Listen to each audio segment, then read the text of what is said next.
Hello नमस्कार साथियों, आप सबका हार्दिक स्वागत है आपके अपने YouTube channel GK by Malaram sir पे।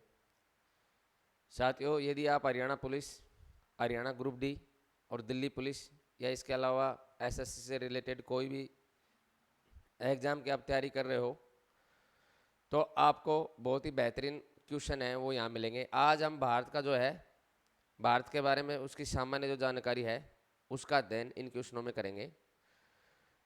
यदि वास्तव में आपको वीडियो अच्छा लगे तो आपका अपना चैनल है जीके बाई मालाराम सर, उसको ज़्यादा से ज़्यादा लाइक शेयर सब्सक्राइब करें। तो साथियों शुरू करते हैं।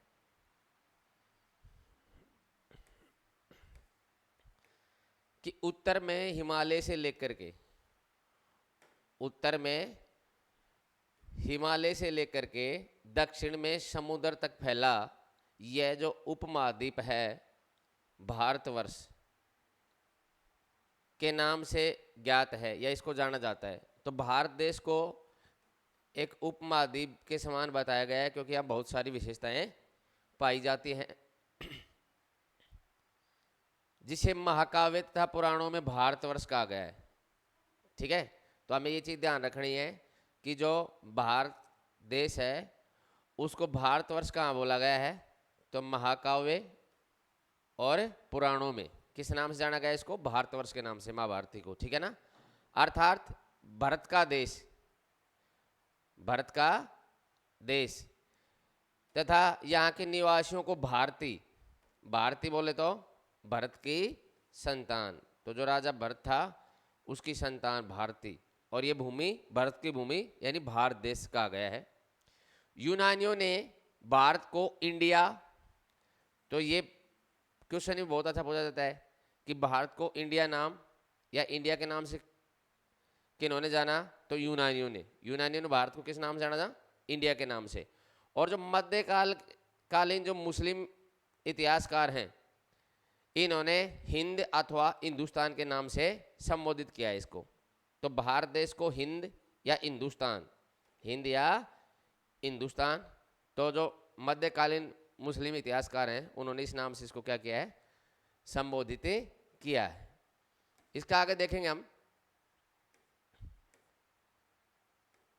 देखो, इसके अलावा भारत को आर्यवर्त, भारत के और क्या क्या नाम है, तो भारत को आर्यवर्त के नाम से जाना जाता है, इसको सप्त सैंधव कहा जाता है, और इसको सोने की चिड़िया कहा जाता था।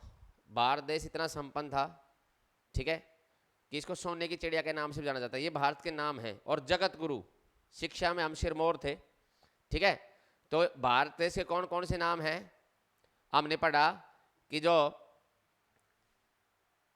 भारत, ठीक है, हिंदुस्तान, आर्यवर्त, सप्त सैंधव, सोने की चिड़िया, जगत गुरु, ये आदि सारे जो नाम हैं, ये सभी नाम ये किसके हैं, हमारे देश से भारत के। तो दोस्तों इसके बाद में क्वेश्चन नंबर 1 है, क्वेश्चन नंबर 1 दे रखा है कि जनसंख्या की दृष्टि से भारत का सबसे बड़ा राज्य उत्तर प्रदेश है। बिल्कुल, भारत का जो सबसे बड़ा राज्य है जनसंख्या के हिसाब से वो कौन सा है, उत्तर प्रदेश है। कौन सा है, उत्तर प्रदेश है।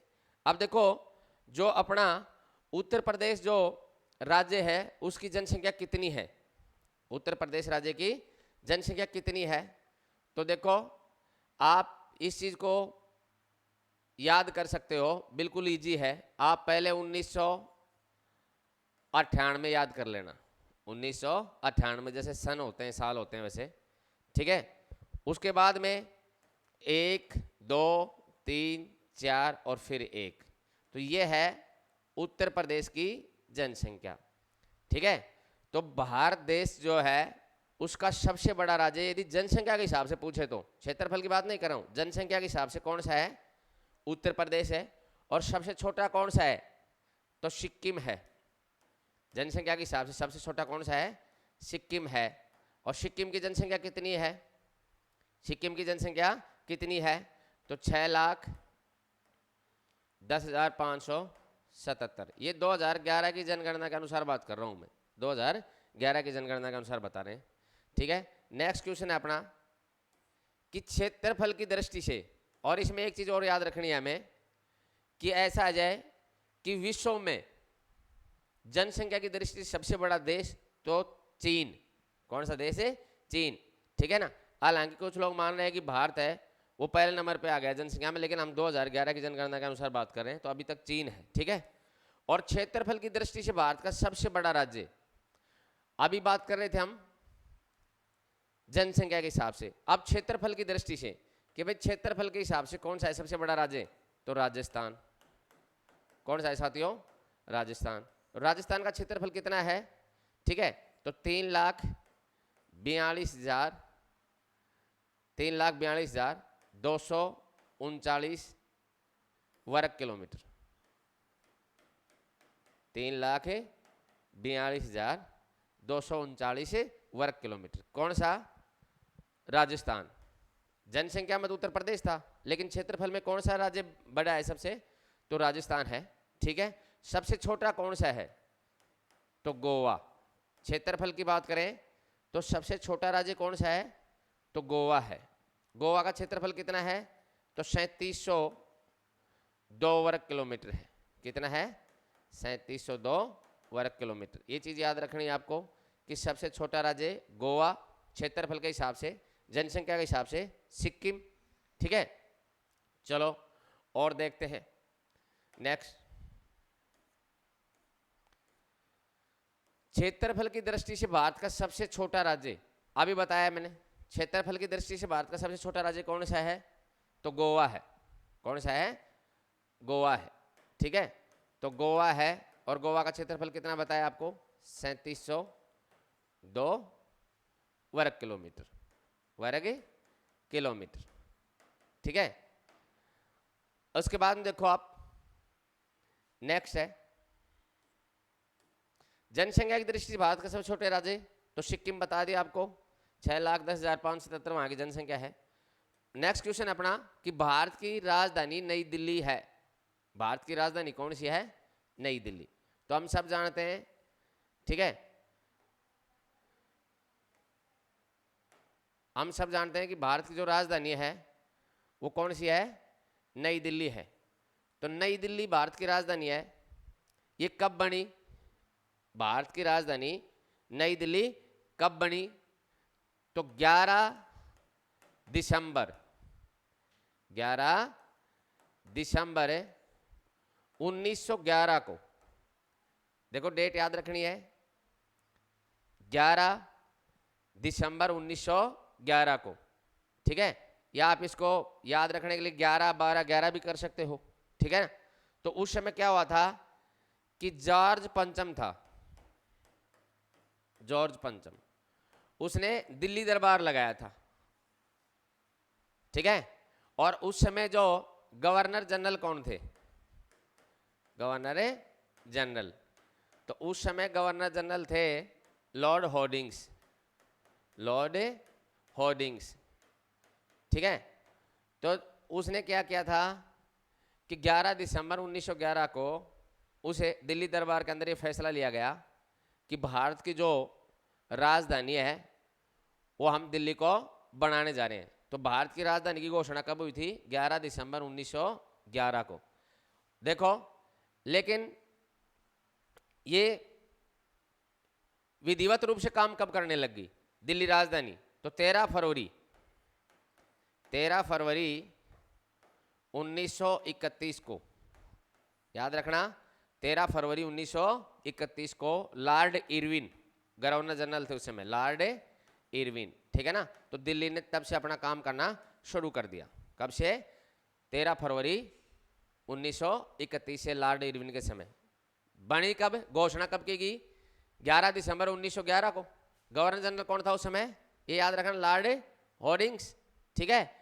और दिल्ली जो है उसने राजधानी के रूप में काम करना कब से स्टार्ट किया? इसको लागू कब किया गया? 13 फरवरी 1931 को। उस समय हमारे गवर्नर जनरल कौन थे भारत के? तो लॉर्ड इरविन के समय। ठीक है ना। इसके साथ साथ एक चीज और याद रखनी है कि जो दिल्ली है, दिल्ली से पहले भारत की जो राजधानी थी वो कलकत्ता हुआ करती। कौन सी? कलकत्ता। ठीक है। और जो अपना फिलहाल प्रयागराज है, वाराणसी, वो भी एक दिन के लिए भारत की राजधानी बना हुआ है। नेक्स्ट क्वेश्चन है साथियों, कि भारत के अंतर्राष्ट्रीय सीमा रेखाएं, भारत की जो अंतर्राष्ट्रीय सीमाएं हैं, भारत की अंतर्राष्ट्रीय सीमाएं हैं, ठीक है। तो भारत की अंतर्राष्ट्रीय सीमाएं अफगानिस्तान, पाकिस्तान, नेपाल, भूटान, बांग्लादेश और म्यांमार और चीन से मिलती हैं। तो आपने बहुत सुना होगा एक ट्रिक के बारे में कि बचपन में एमबीए, बचपन में एमबीए, ठीक है। तो बै से बांग्लादेश, बांग्लादेश, च से चीन, पै से पाकिस्तान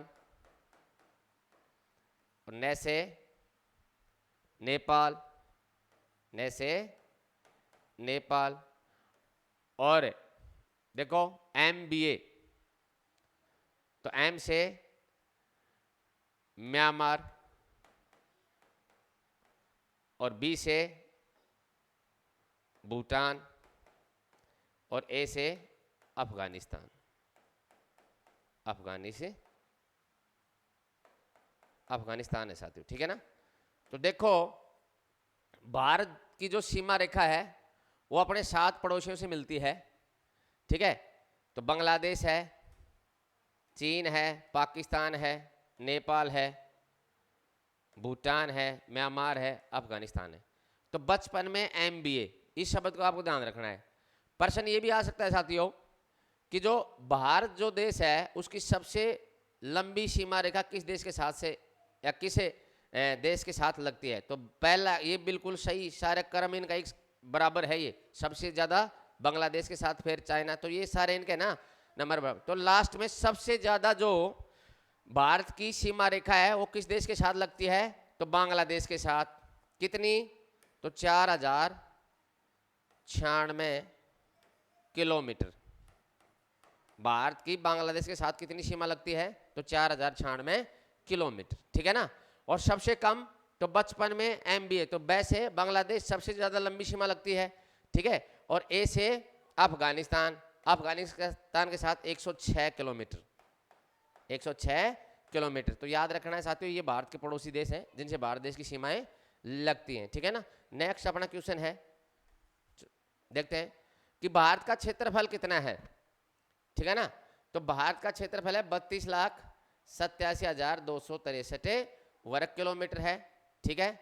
और भारत में कुल कितने राज्य हैं, भारत में कुल कितने राज्य हैं, तो भारत में कुल 28 राज्य हैं। पहले 29 हुआ करता था, सॉरी पहले 29 राज्य थे, ठीक है ना। लेकिन आप सब जानते हो कि 5 अगस्त 2019 को, 5 अगस्त 2019 को जो JNK है, जम्मू कश्मीर, ठीक है, उसको स्टेट का दर्जा उसका ख़त्म कर दिया गया है, ठीक है ना। और वहाँ जो धारा 370 थी उसको हटा दिया गया है, ठीक है।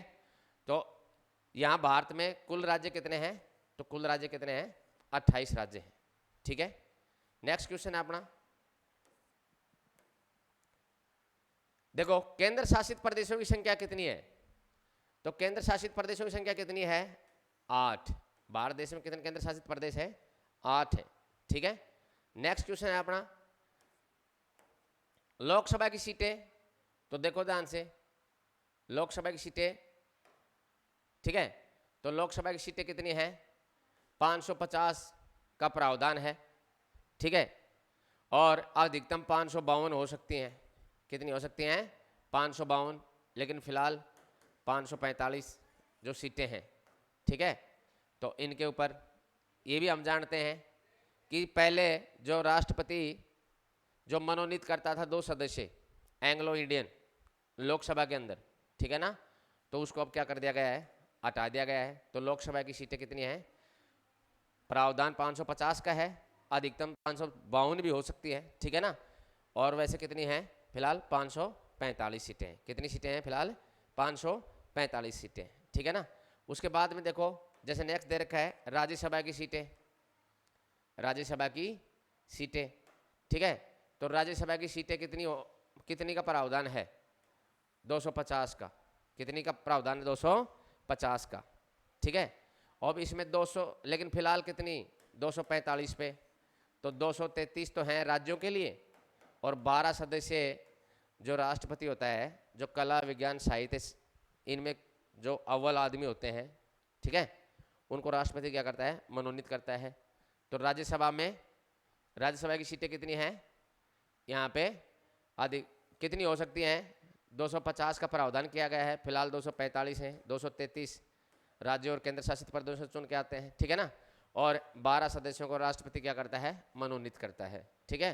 नेक्स्ट क्वेश्चन है अपना राष्ट्रीय पशु, राष्ट्रीय पशु, ठीक है। तो राष्ट्रीय पशु बाघ, राष्ट्रीय पशु बाघ, ठीक है ना। और इसका साइंटिफिक नाम क्या है? तो पैंथरा टाइग्रिस, पैंथरा टाइग्रिस, ठीक है। तो पैंथरा टाइग्रिस या पैंथरा टाइग्रिसिस, ठीक है, किसका नाम है? राष्ट्रीय पशु का, बाघ का। और इसको राष्ट्रीय पशु कब बनाया गया? तो ये याद रखना 1973 में। बाघों की जो संख्या लुप्त हो रही थी उसको ध्यान में रखते हुए बाघ को क्या बनाया गया? भारत का राष्ट्रीय पशु, ठीक है, 1973 में बनाया गया इसको। ये चीज याद रखनी है आपको। इससे पहले सिंह हुआ करता, शेर, सिंह या शेर, लेकिन जैसे जैसे बाघ लुप्त हो रहे थे ना, तो उनकी संख्या बढ़ाने के लिए राष्ट्र, अब इसमें बाघ जो है बहुत ज्यादा एक प्रकार से ऊर्जावान होता है, ठीक है, और स्फूर्ति बहुत भयंकर होती है उसमें, फुर्ती, जो फुर्तीला जानवर है, इसलिए इसको, ये जो राष्ट्रीय जितने भी अपने प्रतीक होते हैं चाहे, ठीक है ना, तो इस सारे देश के लिए गौरव के विषय की बात होती है। राष्ट्रीय पक्षी मोर, राष्ट्रीय पक्षी कौन सा है? मोर, भारत का राष्ट्रीय पक्षी मोर। इसका साइंटिफिक नाम क्या है? तो पाओ या पावा क्रिस्टिसिस, पावा क्रिस्टिसिस, ये किसका नाम है? पाओ क्रिस्टिसिस मोर का नाम है। मोर को राष्ट्रीय पक्षी कब बनाया गया? तो 1963 में, 1963 में मोर को क्या बनाया गया? भारत का राष्ट्रीय पक्षी बनाया गया, ठीक है ना। और ये देखो हमारा जो राष्ट्रीय पक्षी है ना, ये बहुत ही सुंदर है और हर गांव में हर जगह पे आपको देखने को मिल सकता है, ठीक है, बहुत ही शांत है। तो भारत का जो राष्ट्रीय पक्षी है मोर, उसका नाम क्या है? साइंटिफिक नाम क्या है? पाओ क्रिस्टिसिस, ठीक है। और इसको कब बनाया, सॉरी, भारत का जो है राष्ट्रीय पक्षी कब घोषित किया गया? तो 1963 को किया गया। नेक्स्ट है साथियों अपना क्वेश्चन है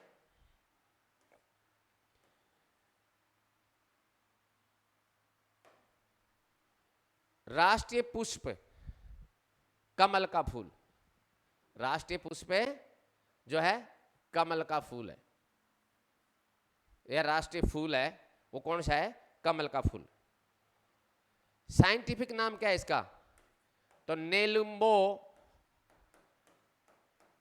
न्यूसीफेरा, नेलिम्बो न्यूसीफेरा गार्टन,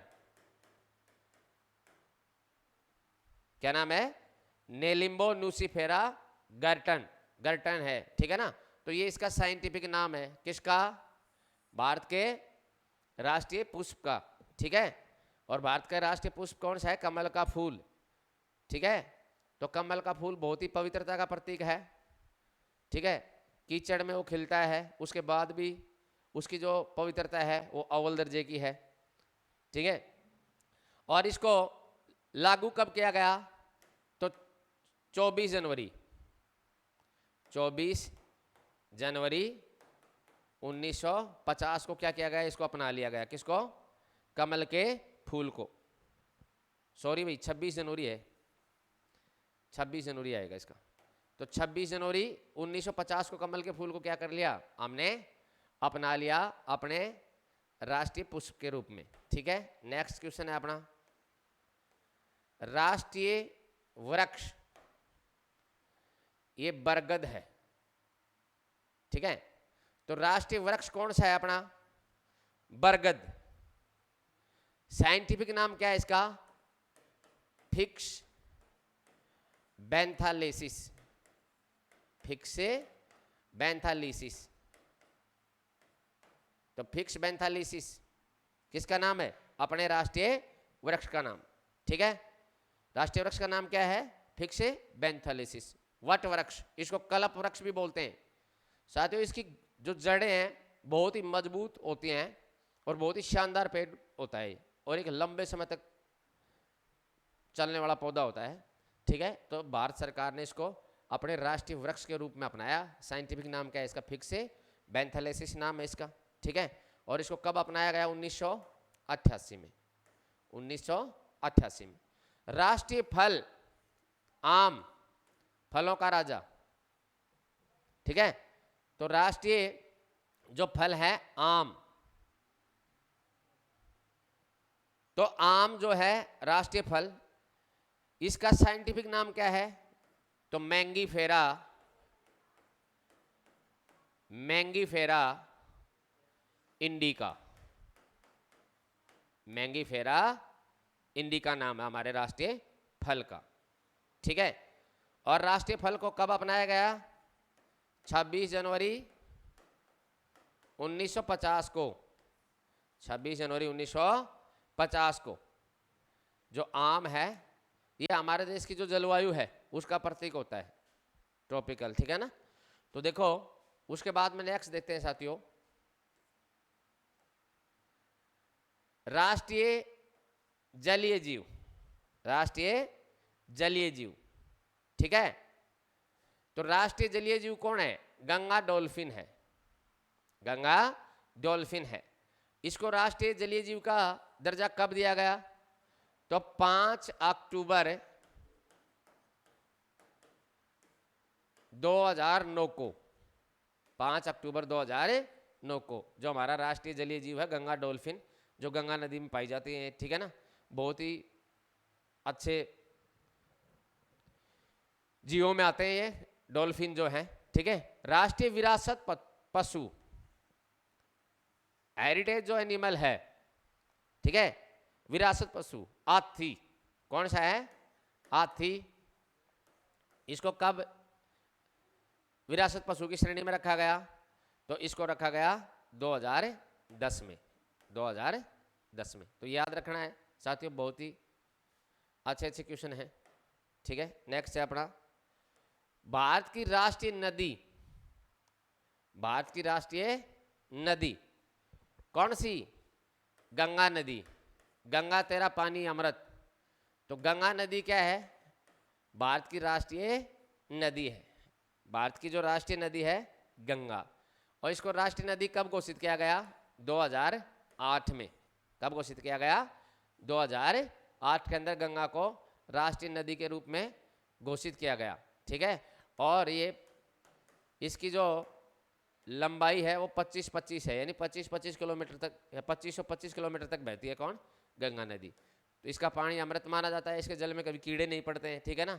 और भारत के अंदर बहुत ही पवित्र स्थान है गंगा नदी का। ठीक है, तो इसको राष्ट्रीय नदी घोषित किया गया कब? 2008 में। नेक्स्ट देखो साथियों क्वेश्चन अपना, राष्ट्रीय मुद्रा। तो राष्ट्रीय मुद्रा क्या है अपनी? रुपया। ठीक है, इसको शेरशाह सूरी के समय रुपया बोलते थे, रुपया। तो हमारी राष्ट्रीय मुद्रा रुपया, उसका जो साइन है, ठीक है, तो रे इस तरीके से आता है ना। तो वो जो चिन्ह है देवनागरी के रे से मिलता है। ये देवनागरी भाषा में इसको लिया गया है। और ये जो रे जो साइन आता है, रुपये का चिन्ह आता है, ठीक है ना, इसको इसका डिजाइन किसने किया था? तो इसका डिजाइन किया था उदय कुमार ने। उदय कुमार ने। ठीक है, और कब? तो 8 जुलाई 2011 को।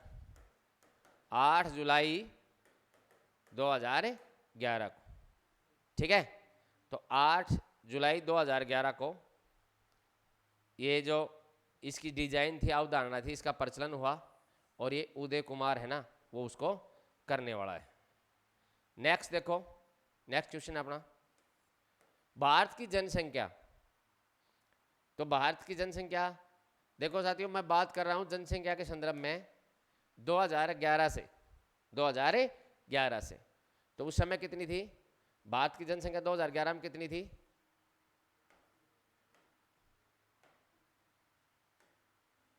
तो 2011 के अनुसार भारत की जनसंख्या कितनी थी?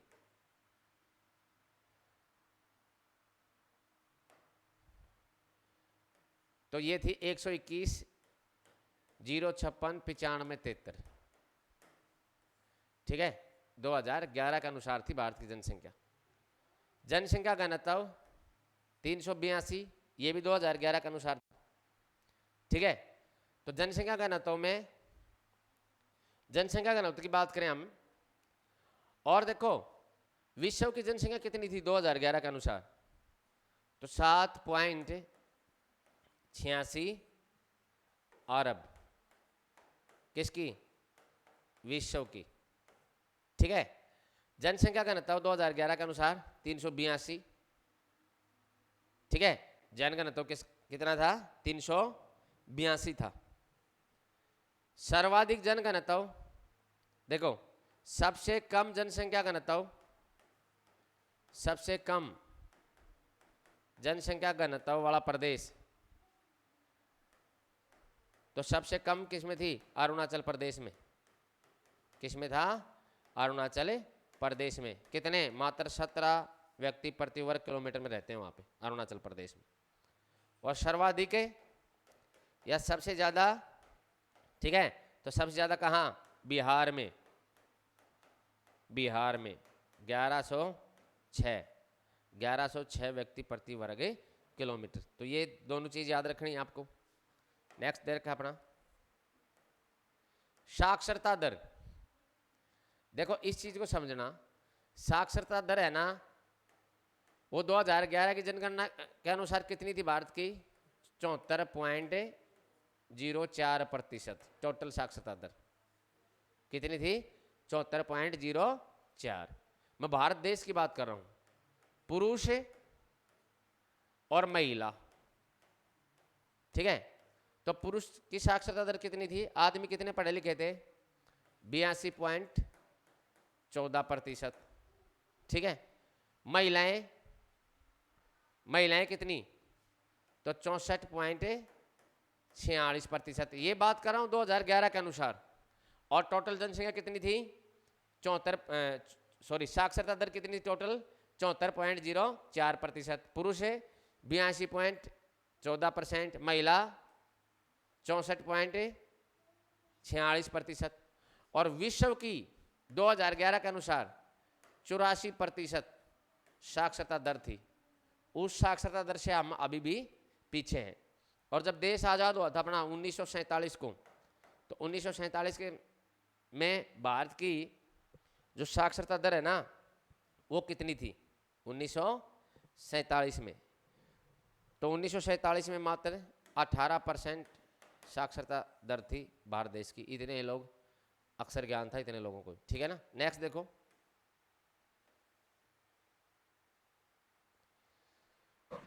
साक्षरता पुरुष, साक्षरता पुरुष।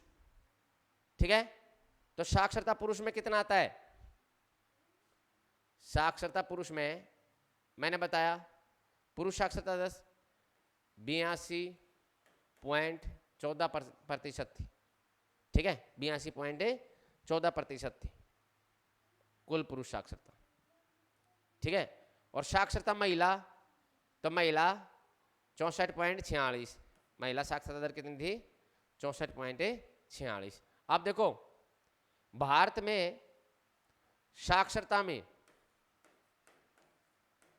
साक्षरता में सबसे अव्वल या सबसे ऊंचे दर्जे पे कौन सा स्टेट है, कौन सा राज्य है? तो केरल है। कौन सा है? केरल। और साक्षरता दर कम, तो कम है साक्षरता वाला राज्य, राज्य कौन सा है? बिहार। कौन सा है? बिहार।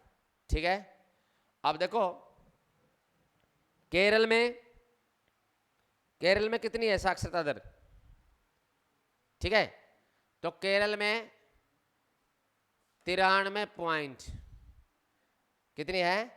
तो 93.91 के लगभग साक्षरता है टोटल। ठीक है, 93.91 पर। यदि पुरुषों की बात करें ना, पुरुष अकेले तो 96.1 पुरुष अकेले, तो केरल में 96.1% जो पुरुष हैं वो पढ़े लिखे हुए हैं। ठीक है ना, साक्षर हैं। महिलाओं की बात करें तो महिलाएं भी वहीं पे अव्वल हैं। ठीक है, महिलाएं भी कहाँ हैं? केरल में अव्वल हैं साक्षरता में 92.1 के साथ। महिलाएं कितनी हैं? 92.1% के साथ।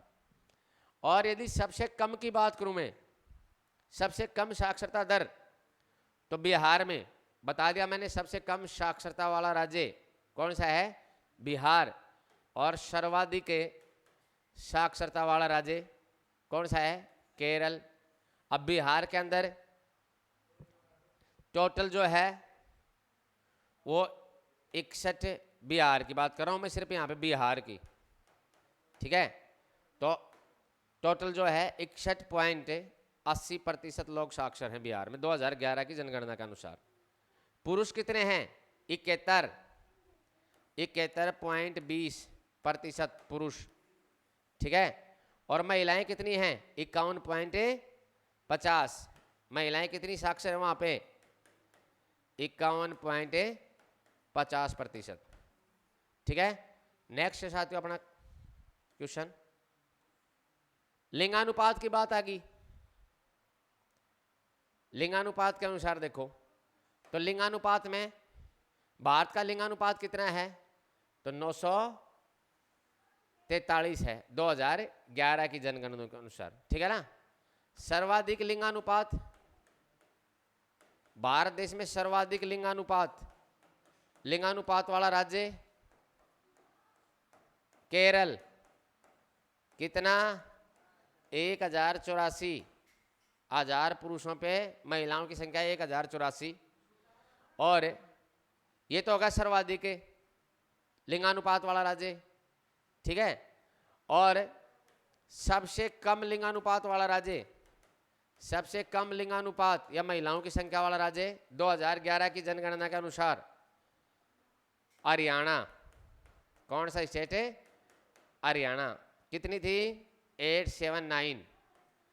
ठीक है, क्षेत्रफल के अनुसार विश्व में स्थान 7वां। देखो नेक्स्ट क्वेश्चन दे रखा है अपना कि क्षेत्रफल के अनुसार विश्व में स्थान 7वां। ठीक है, तो भारत जो देश है वो क्षेत्रफल के हिसाब से 7वें नंबर पे है। जनसंख्या में तो हम कौन से नंबर पे हैं? दूसरे पे। जनसंख्या में 2011 के अनुसार बता रहा हूं मैं, जनसंख्या में दूसरे पे। और पहले पे कौन? चीन। फिर किसका नंबर है? भारत का। तो जनसंख्या में हम कौन से नंबर पे हुए? दूसरे पे। ठीक है, बात करूं संसार में क्षेत्रफल के अनुसार, कि क्षेत्रफल के अनुसार हमारा कौन सा है? 7वां स्थान है। कौन सा स्थान है? 7वां स्थान है। तो फिर पहला किसका है? रूस का है। दूसरा किसका है? कनाडा का है। तीसरा किसका है? अमेरिका। चौथे पे कौन है? चीन है। चौथे पे कौन है? चीन है। पांचवें पे कौन है? ब्राजील है। कौन सा देश है? ब्राजील। छठे पे ऑस्ट्रेलिया। ठीक है, और सातवें पे कौन सा है? भारत। सातवें पे कौन सा है? भारत। तो हमारा क्षेत्रफल में कौन सा स्थान है साथियों? 7वां स्थान है। ठीक है, उसके बाद नेक्स्ट देखो, जनसंख्या में दूसरे पे हैं, क्षेत्रफल में 7वें। जनसंख्या के हिसाब अनुसार विश्व में स्थान दूसरा बता दिया आपको, बता दिया कौन सा दूसरा है जनसंख्या में। ठीक है, उसके बाद में नेक्स्ट दे रखा है, नेक्स्ट क्वेश्चन है ये लिंगानुपात 943 बता दिया आपको, ये क्वेश्चन ही बोल लिया। सबसे लंबी नदी गंगा नदी। सबसे लंबी नदी गंगा नदी। तो भारत की सबसे लंबी नदी, भारत की सबसे लंबी नदी कौन सी? गंगा नदी। कौन सी नदी? गंगा नदी। लंबाई कितनी है? 2525 किलोमीटर। 2525 किलोमीटर है इसकी लंबाई। बहुत ही पवित्र नदी है, बहुत ही पवित्र नदी है। इसको राष्ट्रीय नदी भी घोषित किया था, अभी पढ़ा था 2008 में इसको क्या किया गया? राष्ट्रीय नदी घोषित किया गया। ठीक है, अब देखो नेक्स्ट क्वेश्चन है अपना, सबसे ऊंची चोटी। देखो यदि मैं बात करूं विश्व की, तो विश्व की सबसे ऊंची चोटी, तो विश्व की सबसे ऊंची चोटी तो कौन सी है? Mount Everest. कौन सी है? Mount Everest. ठीक है, कितनी ऊंचाई है? 8850। लेकिन मैं बात करूं भारत की सबसे ऊंची चोटी, भारत की सबसे ऊंची चोटी, ठीक है ना, तो K2, जिसको गॉडविन ऑस्टिन भी बोलते हैं, गॉडविन ऑस्टिन। और ये कहाँ है? तो ये बलूचिस्तान वाला जो इलाका है उसमें अक्सर जो मतलब POK है, पाक ऑक्युपाइड कश्मीर है, ठीक है, उसी में ये पड़ती। तो भारत की सबसे ऊंची चोटी कौन सी है? K2। अब इसकी ऊंचाई कितनी है? तो 8611 मीटर। और संसार की सबसे ऊंची चोटी कौन सी है? Mount Everest. मन कितनी बताइए? 8850। स्वतंत्रता प्राप्ति तो 15 अगस्त 1947 को भारत देश क्या हो गया? आजाद हो गया। ठीक है, नेक्स्ट क्वेश्चन है अपना, गणराज्य की स्थापना। ठीक है, तो 26 जनवरी 1950 को भारत गणराज्य हो गया। गण यानी जनता और तंत्र यानी क्या होता है? शासन, जनता का शासन। यानी भारत में जो भारत का जो राष्ट्रीय अध्यक्ष है, जिसको हम राष्ट्रपति बोलते हैं, वो जनता के द्वारा चुना जाता है, यानी लोगों का शासन है यहाँ पे। तो हम राष्ट्रगान जन गण मन रविंद्रनाथ टैगोर, किसके द्वारा लिखा गया? रविंद्रनाथ टैगोर ने लिखा। ठीक है, और इसे कब गाया गया पहली बार जनगण मन को? तो 1911 में, 1911 में। और जो रविंद्रनाथ टैगोर है उसको 1913 में नोबेल प्राइज भी मिला था। नोबेल प्राइज या नोबेल पुरस्कार, नोबेल प्राइज या नोबेल पुरस्कार। पहला एशियाई आदमी जिसको नोबेल प्राइज मिला था, किसे किसे मिला था? रविंद्रनाथ टैगोर को। ठीक है, और रविंद्रनाथ टैगोर ने जनगण मन, ठीक है, यानी हमारा जो राष्ट्रीय गान है, तो हमारे राष्ट्रीय गीत भी और राष्ट्रीय गान भी, इनको 24 जनवरी 1950 को अपनाया गया था, याद रखना। राष्ट्रीय गान भी और राष्ट्रीय गीत भी। ठीक है, नेक्स्ट क्वेश्चन है अपना, राष्ट्रीय गीत है वंदे मातरम। वंदे मातरम बंकिम चंद्र चटर्जी ने उसके द्वारा रचित है। एक उपन्यास था आनंद मठ। कौन सा? आनंद मठ। वंदे मातरम को सबसे पहले कब गाया गया? तो 1896 में। कब गाया गया वंदे मातरम को? 1896 में, जब कांग्रेस के अधिवेशन में, कांग्रेस के अधिवेशन में। ठीक है, और उस अधिवेशन का अध्यक्ष कौन थे कांग्रेस के? तो रहीम तुल्ला एम शैनी। ठीक है ना, ये क्या थे? उसके अध्यक्ष थे जब क्या गाया गया था? वंदे मातरम। बंकिम चंद्र चटर्जी ने लिखा है। बांग्लादेश है ना, उसका जो राष्ट्रीय गीत है वो भी बंकिम चंद्र चटर्जी ने लिखा। ठीक है ना, नेक्स्ट देखो अपना, राष्ट्रीय झंडे को रूप दिया। देखो ये जो यहां, इसको आप पिंगली वेंकैया, राष्ट्रीय झंडा पिंगली वेंकैया ने इसको क्या किया था? डिजाइन किया था। ठीक है, आंध्र प्रदेश के थे पिंगली वेंकैया, उसने डिजाइन किया था किसको? अपने राष्ट्रीय ध्वज को। अपना राष्ट्र ध्वज को तिरंगा कहा जाता है। ठीक है, उसमें सबसे ऊपर केसरिया रंग होता है जो हमारी वीरता का प्रतीक होता है। ठीक है, बीच में सफेद होता है जो शांति का प्रतीक होता है, सुख समृद्धि, ठीक है, और नीचे जो अपना हरा कलर होता है वो खुशहाली का प्रतीक होता है। तो साथियों अपना जो राष्ट्रीय झंडा था, तिरंगा झंडा, ठीक है, उसको डिजाइन किसने किया था या उसको रूप किसने दिया था? तो पिंगली वेंकैया ने उसको क्या किया था? डिजाइन किया था। किसने डिजाइन किया था उसको? पिंगली वेंकैया ने उसको डिजाइन किया था। नेक्स्ट क्वेश्चन है अपना, राष्ट्रीय झंडे का अंगीकरण। देखो राष्ट्रीय झंडे को कब अपनाया गया था? तो 22 जुलाई 1947 को झंडे को क्या कर लिया था हमने, भारत के निवासियों ने उसको अपना लिया था। कब? 22 जुलाई 1947 को। यदि बात करूं राष्ट्रीय गान और राष्ट्रीय गीत को तो 24 जनवरी 1950 को, लेकिन झंडे को 22 जुलाई 1947 को क्या कर लिया था? अपना लिया था। नेक्स्ट है अपना, भारत का दक्षिणतम बिंदु इंदिरा पॉइंट है। भारत का दक्षिणतम बिंदु कौन सा है? इंदिरा पॉइंट, जो ग्रेट निकोबार में है। तो इसको आप एक बार देख लो। देखो भारत का उत्तरी बिंदु, उत्तरी बिंदु बात करूं तो क्या नाम है उत्तरी बिंदु का? तो इंदिरा कॉल, इंदिरा कॉल जो लद्दाख में, ठीक है। दक्षिणी बिंदु का क्या नाम है? इंदिरा पॉइंट। याद रखना, पूर्वी का नाम है इंदिरा कॉल, सॉरी उत्तरी का नाम है इंदिरा कॉल और दक्षिणी का क्या नाम है? इंदिरा पॉइंट। इसको पिग्मेलियन पॉइंट भी कहा जाता है और ये ग्रेट निकोबार में है। ये दक्षिणतम बिंदु है। पूर्वी बिंदु कौन सा है? किबिथु। कौन सा है? किबिथु। कहां पे है? अरुणाचल प्रदेश में, अरुणाचल प्रदेश में, ठीक है।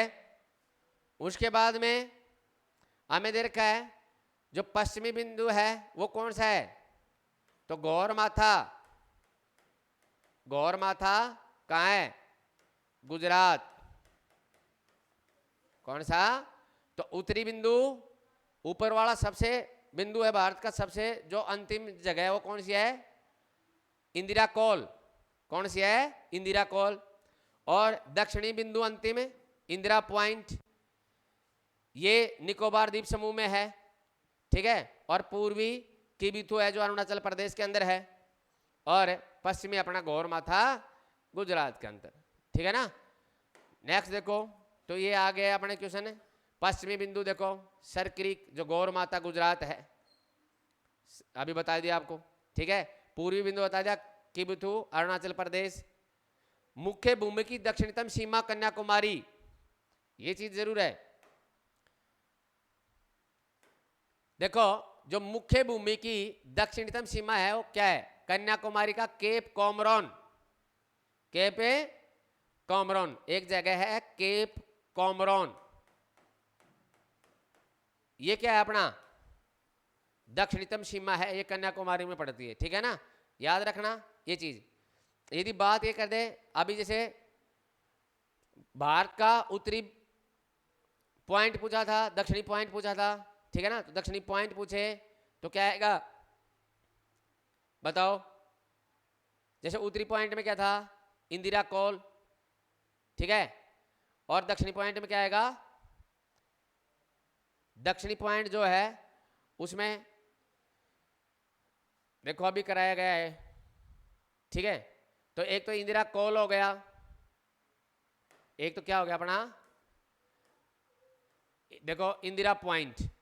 इंदिरा कॉल यदि आ जाए तो अपना उत्तरी बिंदु, और भारत का दक्षिणी बिंदु पूछ ले तो इंदिरा पॉइंट। लेकिन प्रश्न यहाँ क्या है? ये इसमें ये पूछा गया है कि मुख्य भूमि की दक्षिणतम सीमा, मुख्य भूमि की दक्षिणतम सीमा तो केप कॉमरॉन है। दक्षिण बिंदु पूछ लेना तो फिर वो उत्तर होगा अपना। नेक्स्ट देखो, भारत का उत्तर से दक्षिण लंबाई, उत्तर से दक्षिण लंबाई, ठीक है। तो भारत देखो भाई, भारत जो देश है उसकी उत्तर से दक्षिण, उत्तर से दक्षिण, तो ये लो लंबाई की बात करूं उत्तर से लेकर दक्षिण तक तो कितना है?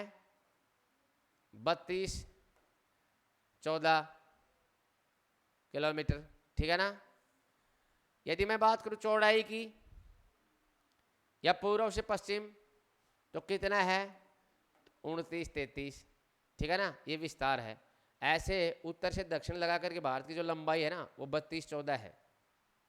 और पूर्व से पश्चिम, सॉरी पश्चिम से जैसे पूर्व दे दे या पूर्व से पश्चिम दे दे तो कितनी है, 2933 है। तो भारत की उत्तर से दक्षिण लंबाई तो 3214 किलोमीटर, और ये दे दिया पूर्व से पश्चिम चौड़ाई 29 से 33 किलोमीटर, ठीक है। नेक्स्ट क्वेश्चन है अपना कि भारत की मुख्य भूमि, अब ये देखो साथियों, ये विस्तार बताया गया है इसका कि भारत की जो मुख्य भूमि है वो 8 डिग्री 4 मिनट से लेकर के 37 डिग्री 6 मिनट उत्तरी अक्षांशों के बीच में है तथा अक्षांशों में स्थित है, और 68 डिग्री 7 मिनट से लेकर के 97 डिग्री 25 मिनट तक पूर्वी देशांतरों के बीच में स्थित है। तो ये भारत का विस्तार बताया गया है, ठीक है। नेक्स्ट दे रखा है अपना कि भारत पृथ्वी के उत्तरी गोलार्ध में स्थित है। तो भारत जो देश है पृथ्वी के उत्तरी गोलार्ध में स्थित है। हम आप जानते हो उत्तरी गोलार्ध दक्षिणी गोलार्ध, तो भारत देश कौन से गोलार्ध में है, उत्तरी गोलार्ध में, ठीक है। और भारत विश्व के 2.4% भूभाग पर विस्तृत है, यानी संसार की 2.4% जमीन या भूभाग या भूमि का टुकड़ा, या से कहें जो जमीन है हमारे पास है कितनी, 2.4%, ठीक है ना। उसके बाद देखो भारत में विश्व की 17.5% जनसंख्या है, ये चीज ध्यान रखना। तो भारत में विश्व की जो अभी 2.4% तो हमारे पास क्षेत्रफल है, यानी इतनी तो जमीन है, लेकिन हम विश्व की 17.5% जनसंख्या निवास करती है भारत देश के अंदर, ठीक है। तो साथियों मुझे आशा है कि ये क्लास आपको बहुत अच्छी लगी होगी। यदि वास्तव में क्लास आपको अच्छी लगी है तो आपका पढ़ा चैनल है जीके बाई मालाराम सर, उसको ज़्यादा से ज़्यादा लाइक शेयर सब्सक्राइब करें और ऐसे ही वीडियो देखते रहिए। जय हिंद जय भारत।